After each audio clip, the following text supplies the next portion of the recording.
Everybody, it's Benny One, and I'm back at you with another movie review, and I am going to review a series that is a very favorite movie franchise of mine. Not the most well-made movies, that's for goddamn sure, but there are 7 movies and a TV series that I will review for this, and that is Tremors, everyone. That is right, the 1990 freaking sci-fi horror comedy movie Tremors. It's a freaking movie about monster worms that come up from the ground and kill and attack people in a glorious way. I love this franchise. I watched this first Tremors movie, I think when I was like 6 or 7. So I would have been like 90, probably 93, 94 was when I watched this for the first time, just about 3-4 years after it came out. On VHS, of course. Yes, so the first Tremors movie came out in 1990. It's directed by Ron Underwood.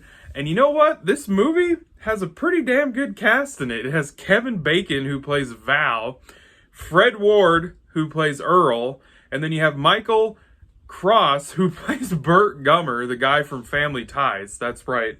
That's what he did before this would eventually become his like monster comedy horror genre thing. Like, this is his franchise. Like, Burt Gummer becomes basically, after the first 2 movies, this becomes his franchise. Like, Michael Cross, this became his franchise. Like, he was in all 7 of the movies, and some are okay, some are not. Like, he was. So, and then we have Finn Carter plays Rhonda, the little love interest of Kevin Bacon's character, and there's kind of, they somewhat tease a little bit of a somewhat love triangle between freaking Val, Earl, and her, but she's a college student that's studying seismology shit and everything. So, and Reba McEntire, everybody, is in this, and she plays Heather Gummer, Bert's wife. That's right. And throughout the years when they made these movies, because this was the only one that got released in the movie theater. I'm pretty positive, because the second one may have, but I don't think it did. I'll have to look that up. But I know for a fact 3 through 7 were direct to home video, and then DVD and Blu-ray and all that shit. Those did not get put into movie theaters, but they obviously were selling enough because they keep making them. So, but yes, Reba McEntire, and they tried to get her to come back for like almost every single movie, but she never did. So, but her and Burt are awesome together. Like, you totally buy that is Burt Gummer's wife. Like, you totally buy it. Victor Wong is in this movie. He plays Walter. He owns the shop in this little town that has 14 people that live in it. Paradise. That's right. It's in Nevada. It's out in the desert. Paradise. It's just a tiny ass little, almost old western looking town, but set in 89, because the movie I think takes place in 1989, even though it came out in 1990. So, you know, it's a lower budget movie, and the thing that I love about this movie is it's just a monster horror comedy movie that is done very well. Like, they kind of took the idea of Jaws and was like, let's make a Jaws movie on land with killer worms, basically. And the graboids, which they call them, they do eventually give them that name in this movie. Walter comes up with it, and he calls them graboids because they come out of the ground with these like tentacle tongue things that have mouths and everything, and they snatch you and pull you in and then pull you back underground, because they're big giant ass worms that have like a almost prehistoric beak looking thing, and they got these little spine things that all over their body that help propel them through the ground and everything. And they don't have eyes or anything like that, and they don't hear, but they sense vibrations. So like when you're walking on the ground or driving a car on the ground or even walking on a building up top, they can sense that you're there, but when you're actually on the ground, they know pretty much right where you are.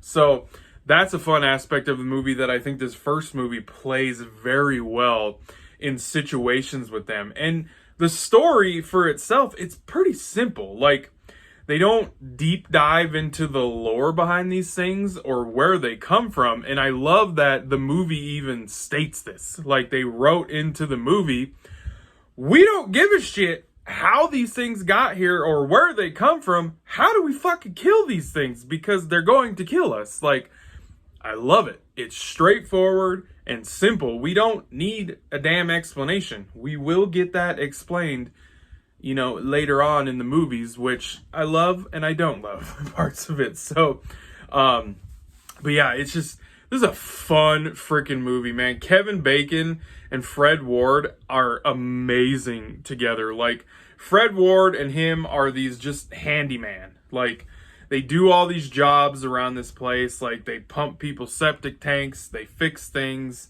they haul stuff for people. It's just, they're handyman. And Fred Ward's character Earl always has plans, and Val's character Kevin Bacon, he doesn't. He's a young gun guy, and they both want to get out of paradise, and they do try to leave. Like, they pack their shit up after they have their septic tank truck spray nasty septic tank crap and stuff all over them, and they're packing their shit up after they clean up, and they're leaving. They're gonna move away, but then they start seeing the effects of the graboids and everything from killing everybody. And the thing that I like is they do like what amazing monster movies do. Like in Jaws, you see little teases of this creature killing people at first before the big reveal in the middle of the movie. Like, we don't get to see the graboid or even the little like tentacle things that come out of its mouth. You don't get to see that the first few kills that it does. You just see puffs of smoke and you see people getting sucked down into the ground and like this. So they build up to it. So then when they finally reveal the damn thing, it pays off and it's executed great. And that's one thing that this first Tremors movie does such a fantastic job of doing, is the build up to the big reveal of this thing. And I gotta tell you, the effects that they did in this movie, and I'm pretty sure the budget for this movie I saw was just around 10 million, I think. Fantastic. The graboid, like, robotic prosthetic thing that they used and everything, and those tentacles that come out, they use lots of goo and yuck and goopy shit with the blood in this thing and making it look nasty, and like, it looks fantastic. Like, for a low budget movie that came out in friggin' 1990, like, I think they did a really good job filming and making this movie. Like, it's entertaining, it's funny, it's fast paced, never that boring at all, honestly. It's funny, and the townspeople that live in this town they're all entertaining, and they all have little parts in the movie that have a little backstory for them and explaining who they are, but they never spend a lot of time on them because of what's going on. And like, the graboids like get smarter, and there's one graboid that like is your main monster graboid that, like, there's one part in the movie when Earl and Val are trying to leave town, it grabs the axle of the back of their truck and they're stuck in shit, and they're Earl is poking fun at Val because he's like, you're stuck again, you're hung up again, and he's like, no, I'm not. And like, that's the one where they rip off one of the tentacles, and he's the main one at the very end of the movie, and they call him Stumpy or whatever. It's just such a fun, classic horror comedy movie, and they mesh those two genres like perfectly in this movie. So I'm going to give the first Tremors movie, I'm going to give this bad boy a friggin' 9 out of 10. I love it, and I always have loved it. I've loved it since I was a kid. I just think it's a very entertaining monster comedy movie. 9 out of 10, everybody, for Tremors. And I am really excited to go down this franchise and review all these movies and the TV show, which I actually have never seen. I have not seen the TV show. I know it only had one season, but I'm going to find it and I'm going to watch it so I can review it on here, and we will go through the movies, everybody. All right, everyone, I hope you guys enjoyed that review. I thank you for watching, and be catching you on the tube later because I have spoken.